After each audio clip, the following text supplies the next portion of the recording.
dan in plaats van het moment dat het bekend maakte. Dus ja, ik voelde me daar echt prima bij. Ja. En thinking about the for the World Cup.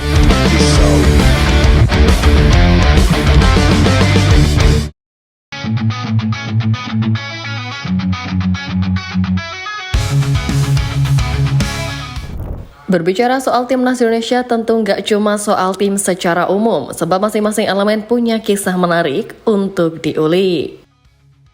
Ya, kali ini kisah itu datang dari asisten pelatih Garuda Alex Pastoor yang sudah kembali ke Belanda padahal baru di Indonesia dalam beberapa waktu terakhir. Kabar pulangnya Alex Pastoor ke Belanda diketahui dari unggahan Instagram Stories-nya, di mana mantan juru formasi Almere City tersebut memperlihatkan dirinya yang tengah menjadi analis pertandingan AS Alkmaar versus Galatasaray di Liga Eropa Jumat lalu. Alex Pastoor dan tim kepelatihan sendiri tampak sangat sibuk beberapa waktu ini di tanah air. Mereka mengunjungi cukup banyak lokasi pertandingan BRI Liga 1. Coach Petri dan jajarannya sempat memantau laga Persija Jakarta versus PSBS Biak di Bekasi, kemudian laga Persita Tangerang kontra Persika Kediri di Tangerang, dan laga Dewa United melawan Persija di Bogor.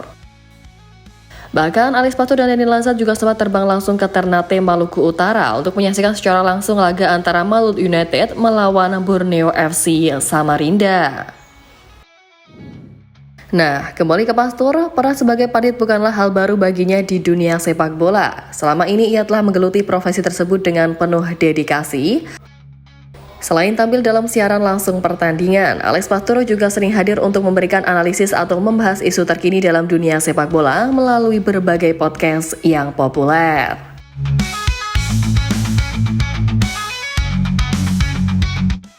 Nah, Indonesia yang akan menghadapi Australia dan Bahrain, dua lawan tangguh yang memerlukan strategi matang dan persiapan optimal, sehingga sebagai bagian dari staf kepelatihan Alex Pastoor menyadari bahwa waktu yang tersedia sangat terbatas. Oleh karena itu, ia berusaha menyusun perencanaan yang seefisien mungkin agar tim bisa tampil maksimal di pertandingan penting tersebut. Dalam wawancara dengan Love Television di acara di Altra, Pastoor mengungkapkan bahwa sebelum menerima tantangan melatih timnas Indonesia, ia telah menyerap banyak wawasan dari berbagai pelatih ternama. Ia memahami bahwa kerjasama dengan klub-klub pemain menjadi faktor krusial sebelum mereka bergabung dengan skuad Garuda. Ya, menurutnya negosiasi dengan klub harus dilakukan terlebih dahulu agar pemain bisa benar-benar fokus ketika bergabung dengan timnas Indonesia. Pastoor menyoroti pentingnya kejelasan dalam strategi dengan waktu yang terbatas dan tanpa adanya uji coba. Ia pun menekankan bahwa semua rencana harus disusun dengan baik agar tidak terjadi kebingungan di dalam tim. Dengan banyaknya pengalaman yang Pastoor miliki ini, ia pun menyebut bahwa efektivitas dalam persiapan adalah kunci utama agar timnas Indonesia bisa tampil maksimal di kompetisi besar seperti kualifikasi Piala Dunia 2026. Dengan persiapan matang dan strategi yang jelas, skuad Garuda dinilai bisa menunjukkan performa terbaik mereka di laga kualifikasi mendatang. Tentu membawa Indonesia lolos ke Piala Dunia 2026 akan menjadi pencapaian luar biasa bagi seluruh tim. Maka dari itu, dengan komitmen dan persiapan matang yang dilakukan oleh tim kepelatihan, para pendukung skuad Garuda tentu berharap bahwa timnas Indonesia bisa tampil optimal dan bisa mendapatkan poin penuh.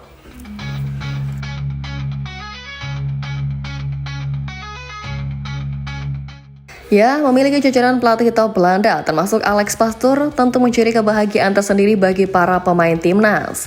Di bawah kepemimpinan Patrick Kluivert, terdapat 3 asisten pelatih yang mendukungnya, di mana selain Alex Pastoor, ada Denny Lansat dan juga Gerald Van den Boeck yang juga bertanggung jawab atas timnas Indonesia U23. Nah, salah satu penggawa Garuda, Kelvin Verdonk, bahkan menyebut Kluivert sebagai seorang legenda di dunia sepak bola. Selain itu, ia juga menganggap Pastoor memiliki kekuatan dalam aspek taktik permainan, sehingga Verdonk pun sangat antusias untuk kembali membela skuad Garuda. Patrick Kluivert adalah legenda, dan Pastoor sangat kuat secara taktik. Jadi aku sangat menantikan periode internasional ini. Ya, dalam waktu dekat, Verdonk akan memperkuat timnas Indonesia dalam lanjutan babak ketiga kualifikasi Piala Dunia 2026 yang akan berlangsung bulan depan. Tim Garuda akan menghadapi tuan rumah Australia di Sydney Football Stadium pada tanggal 20 Maret dan kemudian menjamu Bahrain di Stadion Utama Gelora Bung Karno 5 hari berselang. Menatap laga ini, Kelvin Verdong pun cukup optimistis menilik adanya peran Alex Pastoor sebagai juru strategi anyar timnas Indonesia dengan 6 pertandingan yang sudah dilalui dan saat ini menempati peringkat 3 dengan raihan 6 poin. Pemain andalan NEC Nijmegen itu yakin bahwa racikan tim kepelatihan anyar bakal membawa Indonesia meraih poin maksimal.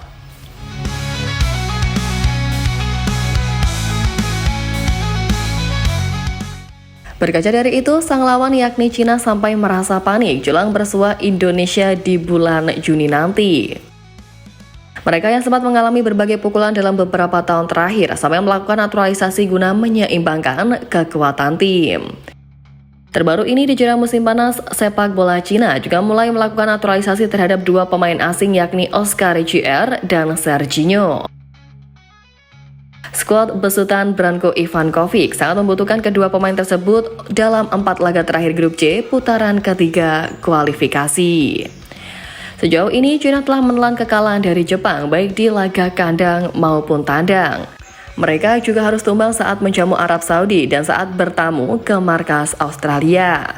Namun saat menghadapi timnas Indonesia dan juga Bahrain, Cina berhasil memetik kemenangan di laga kemarin.